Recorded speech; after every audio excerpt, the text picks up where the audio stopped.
فرماني مال فرماني توقفان أحبتي في الله دجي تنخيستي هاكا هججو دا وان دبم تيما هاكا هججو يو موتمان نما ميداميف هندابني خلقي موتما جبتين سنجا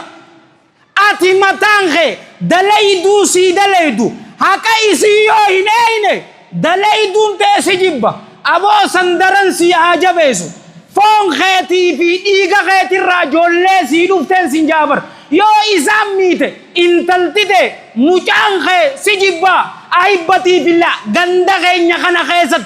kutaja mucankaru abba dagadan qabe ilke chafsen sinjabar mucanghe agullak maltu vidamida wanni jibbilsi irra duftu zulmida manguddo afar manguddo nama walitti arasina jatte jiman dumna manguddumman dumte sinjatti bar arri khabasi arre sablo agulla kana amna gana apologize for it malja chubo hakan darbitu suratul nisa ibba fi soddomishan me ayata sambani lal gurbaan gaafadhe bar saahiba tokko siin hin janne faniima saahiba gaarii akkam seete bar awoo jaartii ta'eetiifi ummaan ta'e yoo dubbii walit deebisan yoo jaartiin ta'e haqarra jiraat eenyuuf tumsitaa jennan ay ustaaduna ummaatii yaafunan jedhe awoo rabbiin jalla jalaalu rabbii waan jee ammoo nama haqa jibira jiruuf tumsaa jedhee bar jennan wallaahi ana akkanatti hin beeku ummumatii yaaduu ture malee